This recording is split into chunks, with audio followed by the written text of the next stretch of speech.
Hello friends, എല്ലാവർക്കും good morning. അപ്പോൾ എല്ലാവർക്കും ഇന്നത്തെ ഒരു അടിപൊളി വിശേഷത്തിലേക്ക് തന്നെ സ്വാഗതം. അങ്ങനെ മുത്തശ്ശനും മുത്തശ്ശിയും നയനയോട് പറയാണ്, മോളെ നിന്നെ ഈ ഓഫീസിലേക്ക് പോകാൻ അനുവദിച്ച നിന്റെ അമ്മായിയമ്മയോട് തന്നെ അനുഗ്രഹം മേടിക്കുന്നതായിരിക്കും നല്ലത്.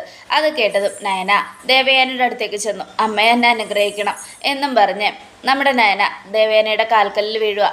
അതിനുശേഷം ദേവയാനി നന്നായി പണിയെടുക്കണം കേട്ടല്ലോ, നല്ല ഡിസൈനൊക്കെ ചെയ്യണം കേട്ടോ എന്നൊക്കെ പറയണം. അത് കേട്ടതും നയന ശരിയമ്മേ എന്നും പറയുക. ഈ സമയം എന്നാൽ പിന്നെ നിങ്ങൾ പോയിട്ട് വാ. അതെ, നിന്നോ കമ്പനിയിലേക്ക് വിടുന്നത് എന്നെ ഇവിടെ നിന്ന് എനിക്ക് നിന്നെ കുറച്ചു നേരം കാണാതിരിക്കാനാ. അങ്ങനെയുള്ളപ്പോൾ അവിടെ ചെന്ന് മോനെ ശല്യം ചെയ്തുകൊണ്ടിരിക്കരുത്. അവൻ്റെ ജോലിയിൽ അവനെ ശല്യപ്പെടുത്തരുത് കേട്ടല്ലോ. ശരിയമ്മേ എന്നും പറഞ്ഞുകൊണ്ട് അവർ രണ്ടുപേരും അങ്ങ് പോവുക. ഈ സമയമാണെങ്കിൽ മുത്തശ്ശി നോക്കിക്കോ ദേവയാനി, ഇനി മോളുടെ പേരിൽ നീ അറിയപ്പെടും. കാരണം എന്താണെന്നറിയാമോ, അത്രയ്ക്ക് നല്ല ഡിസൈനിങ്ങാണ് മോള് ചെയ്യുന്നത്. ഇനി മോളുടെ പേരിൽ നമ്മളും ഈ കുടുംബവും ഒക്കെ അറിയപ്പെടും. അന്ന് ഒരു പ്രാവശ്യം ഡിസൈൻ ചെയ്തപ്പോൾ തന്നെ എങ്ങനെയാ മോളറിയപ്പെട്ടത്, അതുപോലെ ആയിരിക്കും ഇനി അങ്ങോട്ട് എന്നൊക്കെ പറയുക. ഈ സമയം ഇതൊരു ഗോൾഡൻ ചാൻസാണ്. എന്തായാലും എനിക്ക് സന്തോഷമായി. ഓഫീസിൽ പോയിരിക്കുമ്പോൾ നമുക്ക് ഇടക്കിടക്ക് കാണാമല്ലോ. അത് കേട്ടതും അതൊന്നും വേണ്ട ആദർശേട്ടാ, അമ്മ പറഞ്ഞിരിക്കുന്നത് ആദർശേട്ടനെ ശല്യം ചെയ്യരുതെന്നാ. അത് കേട്ടതും വേണ്ട, നീ എന്നെ ശല്യം ചെയ്യണ്ട, ഞാനേ നിന്നെ ശല്യം ചെയ്തോളാം എന്നും പറഞ്ഞ് ആദർശൻ അതിനോട് ചവിട്ടിലിങ്ങനെ സംസാരിച്ചുകൊണ്ടിരിക്കുക. ദൈവമേ, അമ്മ എങ്ങാനും കേട്ടാ ഇപ്പം തന്നെ എന്നെ വഴക്ക് പറയുകയും ചെയ്യും. ആദർശേട്ടൻ തെറ്റ് ചെയ്താലും ചീത്ത കേൾക്കുന്നത് ഞാനാ. അത് കേട്ടതും അതൊക്കെ വിട്ട് കളവണ്ണേ. എന്തായാലും ഇത് നമുക്കൊരു ഗോൾഡൻ ചാൻസാണ്. ഇനിയിപ്പോൾ നമുക്ക് രണ്ടുപേർക്കും നിരാശ ഉണ്ടാവില്ല. എപ്പോഴാണ് വീട്ടിലെത്തുന്നതെന്ന് എനിക്കും ചിന്തിക്കേണ്ട ആവശ്യമില്ല. ഞാൻ എപ്പോഴാണ് വീട്ടിലേക്ക് തിരിച്ചു വരുന്നതെന്ന് നിനക്കും ചിന്തിക്കേണ്ട ആവശ്യമില്ല. നമ്മൾ രണ്ടുപേരും ഏതു നേരം അവിടെ തന്നെ ഉണ്ടാവുമല്ലോ. നമുക്ക് പെട്ടെന്ന് പോവാം. ഇനി ഇവിടെ നിന്നുകൊണ്ടിരുന്നാലേ ചിലപ്പോഴേ അമ്മ നമ്മളെ തിരിച്ചു വിളിക്കും. എന്നിട്ട് ഓഫീസിലേക്ക് പോകാൻ പറഞ്ഞ് നിന്നോട് തന്നെ വീടിനകത്തേക്ക് കയറിപ്പോകാൻ പറയും. അതുകൊണ്ട് പോകാം എന്നും പറഞ്ഞ് രണ്ടുപേരും അങ്ങ് പോവുക. ഈ സമയം ദേവയാനി പ്രാർത്ഥിക്കുക, ഈശ്വരന്മാരെ അച്ഛൻ്റെയും അമ്മയുടെയും വാക്ക് ഫലിക്കണേ, എൻ്റെ നയനമോള് കാരണം ഈ കുടുംബം മുഴുവനും അറിയപ്പെടണേ എന്നും പ്രാർത്ഥിച്ചുകൊണ്ട് ദേവയാനിയും അങ്ങോട്ട് പോവുകയാണ്. ഈ സമയം പിന്നീട് കാണിക്കുന്നത് നമ്മുടെ ആദർശനയനം കാറിൽ പോയിക്കൊണ്ടിരിക്കുക. എന്നാലും ഇതെന്തൊരു അത്ഭുതം ആദർശേട്ടാ. അത് തന്നെ എനിക്കും മനസ്സിലാവാത്തത്. ഇതൊരു ഭയങ്കര അത്ഭുതമായിപ്പോയി. കാരണം ഇത്രയും മാറ്റം അമ്മയ്ക്ക് സംഭവിച്ചതിൽ എനിക്ക് ഒരുപാട് ഇത് തോന്നുക. അത് തന്നെയാണ് എൻ്റെ കാര്യത്തിലും. എന്നാലും അമ്മ എന്നെ ഓഫീസിലേക്കൊക്കെ വിട്ടത് വല്ലാത്തൊരിത് തന്നെയാണ്.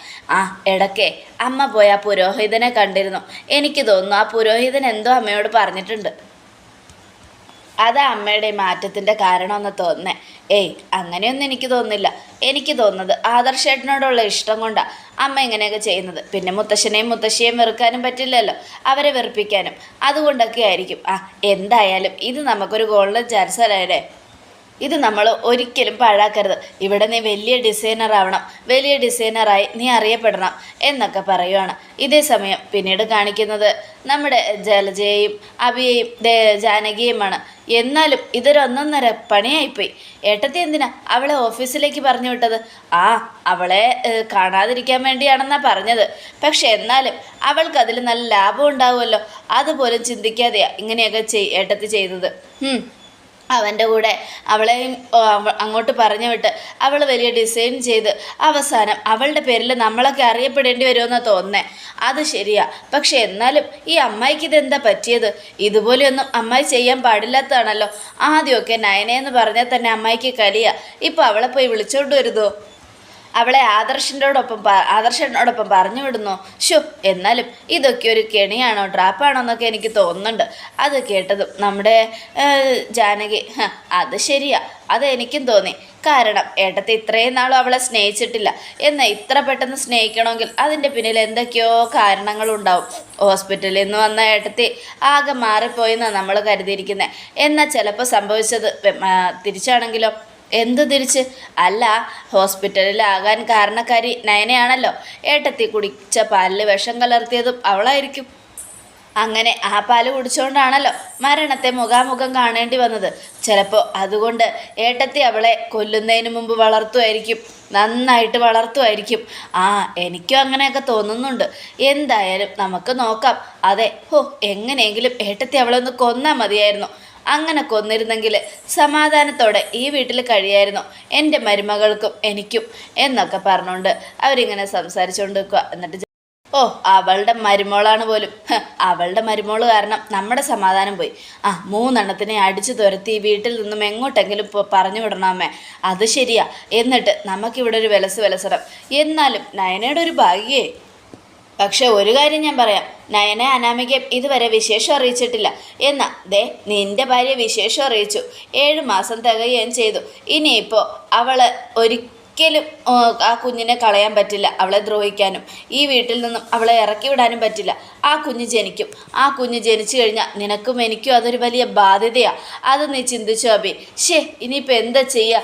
ഏതോ ഒരു സാഹചര്യത്തിൽ എനിക്ക് പറ്റിപ്പോയി. ഞാനിപ്പോൾ എന്ത് ചെയ്യാൻ പറ്റും? അമ്മയെങ്കിലും എന്നെ ഒന്ന് സഹായിക്കണം. ഞാനിനി എങ്ങനെ സഹായിക്കാനാ? ആ കുഞ്ഞ് ജനിക്കുമെന്നുള്ള കാര്യം ഉറപ്പാണ്. അതിനെ കളയാൻ ഇനി നമ്മുടെ കയ്യിൽ ഒരു വഴിയില്ല. കളയണമെങ്കിൽ 3 മാസത്തിനുള്ളിൽ ചിന്തിക്കണമായിരുന്നു. ഞാൻ അപ്പോഴൊക്കെ എത്ര പ്രാവശ്യം ശ്രമിച്ചതാ, പക്ഷെ ഒന്നും നടന്നില്ല. ഇനിയിപ്പോൾ അതിനെക്കുറിച്ച് പറഞ്ഞിട്ട് വല്ല കാര്യമുണ്ടോ? അതുമില്ല എന്നൊക്കെ പറഞ്ഞുകൊണ്ട് നമ്മുടെ ജലജ അബിയെ ഇങ്ങനെ വഴക്കു പറയുക. ഈ സമയം അബി ആലോചിക്കുക, എങ്ങനെയെങ്കിലും 3 എണ്ണത്തിനെ അടിച്ച് പുറത്താക്കണം. അനാമിക, നവ്യ, നയന, ഈ 3 എണ്ണവും ഇവിടെ നിന്ന് പുറത്തു പോയാൽ കുടുംബത്തിൻ്റെ സമാധാനം തിരിച്ചു വരും എന്നൊക്കെ പറഞ്ഞുകൊണ്ട് ഇങ്ങനെ ആലോചിച്ചുകൊണ്ട് നിൽക്കുകയാണ്. ഈ സമയം പിന്നീട് കാണിക്കുന്നത് ഓഫീസിലാണ്. നയനെ ആദർശെത്തി. എല്ലാവരും നയനയ്ക്ക് ബൊക്കെയൊക്കെ കൊടുത്ത് സ്വീകരിക്കുക. അങ്ങനെ ഞങ്ങൾ ആഗ്രഹിച്ചതുപോലെ മാഡം ഇവിടെ എത്തി. അതെ, നിങ്ങളുടെ എല്ലാവരുടെ ആഗ്രഹം പോലെ തന്നെ നയന ഇങ്ങോട്ടെത്തി. എനിക്കും അത് ഭയങ്കര സന്തോഷമുണ്ട്. ഇനി നിങ്ങളുടെ എല്ലാവരുടെയും സപ്പോർട്ട് നയനയ്ക്ക് വേണം. അപ്പോൾ നമ്മുടെ പവിത്ര എഴുന്നേറ്റ് നിൽക്കുക. പവിത്ര വന്നിട്ട്, മാഡം എനിക്ക് ഒരുപാട് സന്തോഷമായി. ഇനി എനിക്ക് പേടിക്കാതെ ജോലി ചെയ്യാമല്ലോ. സാറിൻ്റെ വഴക്ക് കുറച്ച് കേൾക്കാമല്ലോ. പേടിക്കേണ്ട പവിത്ര, ഞാൻ വന്നെന്ന് കരുതി പവിത്രയുടെ സ്ഥാനം നഷ്ടപ്പെടുകയൊന്നുമില്ല. അതിനെക്കുറിച്ച് ഓർത്ത് എനിക്ക് പേടിയൊന്നുമില്ല മാഡം. എനിക്ക് വേറെ ആരെങ്കിലും ആയിരുന്നെങ്കിൽ ഞാനൊന്ന് പേടിക്കേണ്ടതായിരുന്നു. എന്നാൽ മാഡത്തിനെ പോലെ നല്ല മനസ്സുള്ള ഒരാൾ ഒരിക്കലും ആരെയും ദ്രോഹിക്കില്ല എന്ന് എനിക്കറിയാം. അതുകൊണ്ട് എൻ്റെ സീറ്റിൽ ഒരു കേടുപാടും പറ്റില്ല എന്ന് എനിക്കറിയാം. ഇനി ഞാൻ അങ്ങോട്ട് നന്നായിട്ട് വളരും. കുറേ വളർന്ന് ഞാനൊരു വലിയ ഡിസൈനറാവും. ഇവിടെ നിന്ന് പോകേണ്ടി വന്നാലും എനിക്ക് പുറത്തു പോയി നല്ല ഡിസൈൻ ചെയ്യാമല്ലോ. മാഡം എന്നെ എല്ലാം പഠിപ്പിച്ചു തന്നാൽ മതി എന്നൊക്കെ പവിത്ര പറയുക. അത് കേട്ടതും, അങ്ങനെയല്ല, നമ്മളിതൊരു മത്സരമായിട്ട് ഏറ്റെടുക്കണം. അങ്ങനെ വരുമ്പോഴാണ് നമുക്ക് വാശി കയറുന്നത്. വാശി കയറുമ്പോൾ നമ്മൾ ചെയ്യാൻ പറ്റാത്തതൊക്കെ നമ്മൾ ചെയ്യും. അതാണ് നമ്മുടെ ഒരു രീതി. മനസ്സിലായല്ലോ? ഈ ജ്വല്ലറിയെ മുന്നോട്ട് കൊണ്ടുപോകാനും ഉയരങ്ങളിലേക്ക് എത്തിക്കാനും നമ്മൾ എന്ത് ചെയ്യണം? ഉറപ്പായിട്ടും നമ്മൾ നമ്മുടെ വർക്ക് നന്നായിട്ട് ചെയ്യണം. ഹാർഡ് വർക്ക് ചെയ്യണം. അങ്ങനെ ചെയ്യുമ്പോൾ ഉറപ്പായിട്ടും അതിൽ വിജയം ഉണ്ടാവും എന്നൊക്കെ പറയുക. എല്ലാവരും അപ്പോൾ മാഡത്തിനെ സ്വാഗതം ചെയ്യുക എന്ന് പറഞ്ഞുകൊണ്ട് കൈയൊക്കെ അടിച്ച് നയനയോട് ക്യാബിൽ പോയിരിക്കാൻ പറയണം. അങ്ങനെ നയനയും കൂട്ടി ആദർശം അങ്ങ് പോയി. ഇതാ നിൻ്റെ ക്യാബിൻ. എനിക്ക് വേണ്ടി പ്രത്യേകം ക്യാബിനൊക്കെ ഉണ്ടാക്കിയോ? പിന്നെ അല്ലാതെ, അതെ, ചീഫ് ഡിസൈനറാ നീ. അത് കേട്ടതും, ഒന്ന് പോ ആദർശേട്ടാ, എനിക്ക് വേണ്ടി എന്തിനാ ഇതൊക്കെ? നീ ഇവിടെ തന്നെ ഇരുന്ന് വേണം അത് ചെയ്യാൻ. എന്തായാലും എനിക്ക് സന്തോഷമായി. അമ്മയ്ക്ക് നിന്നെ കാണാതിരിക്കാൻ വേണ്ടിയാണ് ഇങ്ങോട്ട് വിട്ടതെങ്കിലും എനിക്ക് നിന്നെ കണ്ടുകൊണ്ടിരിക്കാമല്ലോ. അതിലെനിക്ക് ഒരുപാട് സന്തോഷമുണ്ട്. വേണ്ട, അമ്മയെങ്ങാനും അറിഞ്ഞാലുണ്ടല്ലോ പിന്നെ ഇങ്ങോട്ടുള്ള എൻ്റെ വരവ് അവസാനിക്കും. ഒരിക്കലും ഇല്ല. ഇനി അമ്മ അങ്ങനെ ഒരു തീരുമാനം മാറ്റില്ല എന്ന് എനിക്ക് നല്ല ഉറപ്പുണ്ട്. അതുകൊണ്ട് നീ എന്തായാലും പോയി നമുക്കേ വർക്ക് തുടങ്ങുന്നതിന് മുമ്പ് ഒരു ഫോട്ടോ എടുത്താലോ? വേണോ ആദർശേട്ടാ? വേണം എന്നൊക്കെ പറഞ്ഞുകൊണ്ട് നയനയെ ഫോട്ടോയൊക്കെ എടുക്കുക. അതിനുശേഷം ഒരു സെൽഫിയൊക്കെ എടുക്കുകയാണ്. പിന്നീട് അവർ രണ്ടുപേരും ഭക്ഷണം കഴിക്കുന്നതാണ് കാണിക്കുന്നത്. ഭക്ഷണം കഴിച്ചുകൊണ്ടിരിക്കുമ്പോൾ, എന്തൊരു ടേസ്റ്റാണ് കറികൾ. അമ്മ ഇന്ന് കാര്യമായിട്ട് ഉണ്ടാക്കിയിട്ടുണ്ടല്ലോ. ഇതിലൊക്കെ എനിക്കിഷ്ടമുള്ളത് തന്നെയാണ്. അത് കേട്ടതും, അതിനെ അമ്മയോട് പറയണ്ട. പറഞ്ഞു കഴിഞ്ഞാൽ അമ്മ ഉണ്ടാക്കുന്നത് വരെ നിർത്തും. നിനക്കിഷ്ടമുള്ളത് ഒന്നും ഉണ്ടാക്കി തരില്ല. അത് കേട്ടതും, അത് ശരിയാ, അമ്മ ഉണ്ടാക്കുന്ന എല്ലാ കറികളും നല്ല രുചി ആദർശേട്ടാ. പക്ഷേ ഇന്നത്തെ ഭക്ഷണത്തിനൊരു പ്രത്യേക രുചി. എന്തായാലും ഇതൊക്കെ വിളിച്ച് അമ്മയോട് പറയണമെന്നുണ്ട്. പക്ഷെ പേടിയാ. വേണ്ട, ഇനി അതൊക്കെ പറഞ്ഞ് അമ്മയുടെ വായിലിരിക്കുന്ന മുഴുവനും കേൾക്കണ്ട. അത് ശരിയാ. പക്ഷെ പറയാതിരിക്കാൻ പറ്റില്ല ആദർശേട്ടാ. സൂപ്പർ കറികളാ. അമ്മയുടെ കൈപ്പുണ്യം ഒന്ന് വേറെ തന്നെയാ.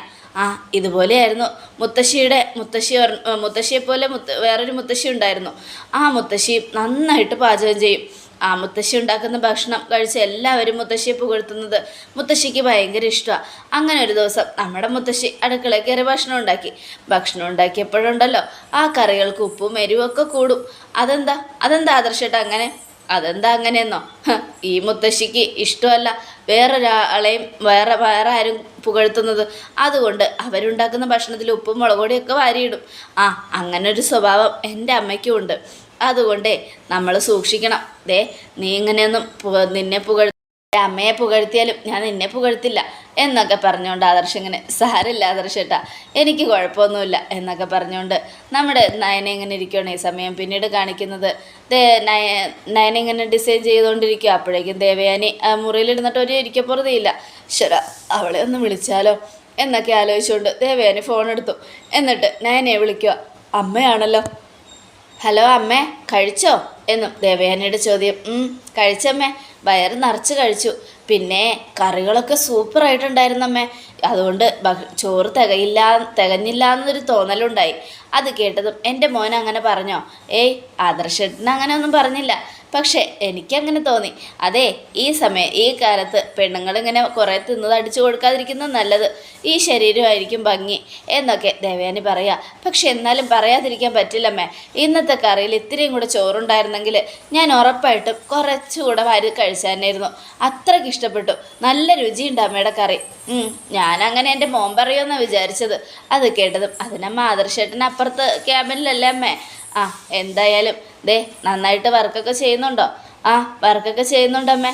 പിന്നെ വർക്ക് ചെയ്യാൻ വിട്ടു എന്ന് കരുതി അവിടെ പോയി അവനോട് സംസാരിച്ചുകൊണ്ടിരുന്ന് അവൻ്റെ ജോലിയിൽ തടസ്സം ഉണ്ടാക്കരുത്. ഒരിക്കലും ഇല്ലമ്മേ. ഞാൻ ആദർശേട്ടനെ ശല്യം ചെയ്യൊന്നുമില്ല. ഞാൻ എൻ്റെ കാര്യം നോക്കി ഇവിടെ ഇരിക്കുക. ഇനി ഞാനും ഡിസൈൻ ചെയ്തുകൊണ്ടിരിക്കുക ഓരോരോ ഇത്. അമ്മ എന്നെ ഇങ്ങോട്ട് വരാൻ അനുവദിച്ചില്ലേ, അതിൻ്റെ ഗുണം നമ്മുടെ ജ്വല്ലറിക്ക് ഉണ്ടാവും അമ്മേ. ഉറപ്പ് തരുവാ ഞാൻ എന്നും പറയാം. അങ്ങനെ നീ ഗുണമുണ്ടാക്കിയ അതിനേക്കാളും വലിയ ഗുണം നിനക്കും ഉണ്ടാവും. നിനക്കൊരു സാലറിയും കിട്ടും. അത് കേട്ടതും എനിക്ക് സാലറി ഒന്നും വേണ്ടമ്മേ, ഇത് എൻ്റെയും കൂടെ കുടുംബമല്ലേ. അങ്ങനെയുള്ളപ്പോൾ ഇവിടെ നിന്ന് സാലറി മേടിക്കുന്നത് ശരിയാണോ? അത് വേണ്ട. ആദർശ് ആ കമ്പനിയുടെ MD-യാ. എന്നിട്ടും ആദർശിന് സാലറി കൊടുക്കുന്നില്ലേ? ആദർശിന് ഒരു സാലറി നിശ്ചയിച്ചിട്ടില്ലേ? അതുപോലെ തന്നെയാണ് എല്ലാവരുടെയും കാര്യങ്ങൾ. കഷ്ടപ്പെടുന്നവന് ഉറപ്പായിട്ടും കൂലി മേടിക്കണം. അല്ലാതെ കൂലി മേടിക്കാതെ കഷ്ടപ്പെട്ടിട്ടൊന്നും ഒരു കാര്യവുമില്ല. മനസ്സിലായല്ലോ? ശരിയമ്മേ.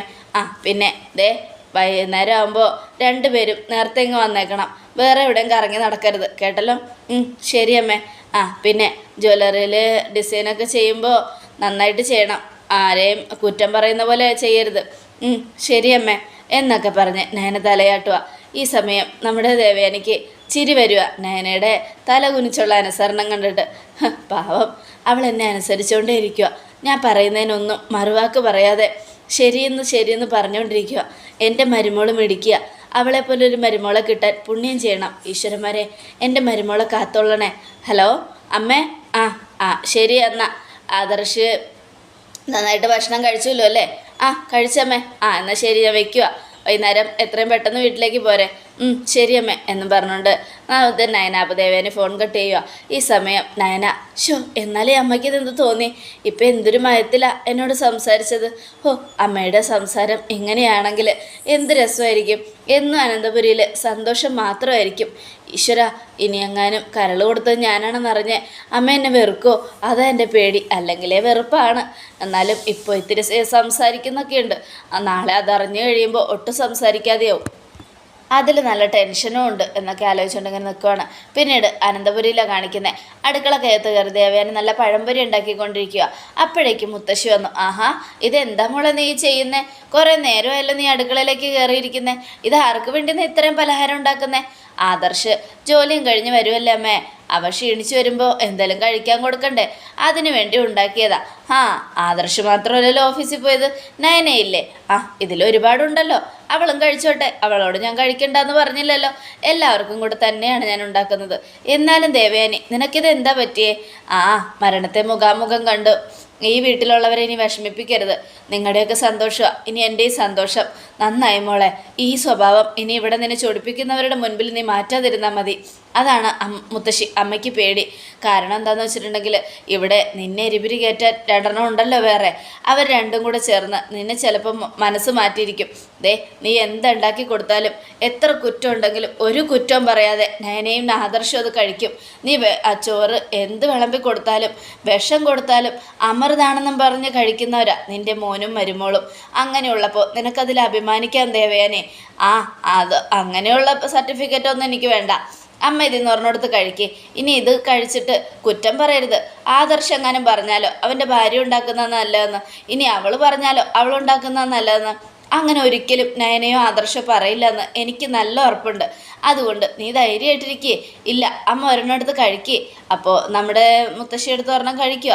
കഴിച്ചതിന് ശേഷം നീ എല്ലാം മനസ്സറിഞ്ഞാണല്ലോ മോളെ ഉണ്ടാക്കുന്നത്, നല്ല രുചിയുണ്ട്. അപ്പോൾ ദേവയാനിക്ക് ഭയങ്കര സന്തോഷമായി. അതോടുകൂടെ എപ്പിസോഡ് അവസാനിക്കുകയാണ്. നാളത്തെ ഒരു തകർപ്പൻ വിശേഷത്തിനായിട്ട് കാത്തിരിക്കുക. എല്ലാവർക്കും ഒരിക്കൽ കൂടെ നല്ലൊരു ശുഭദിനം തന്നെ ആയിക്കോട്ടെ. Thank you front.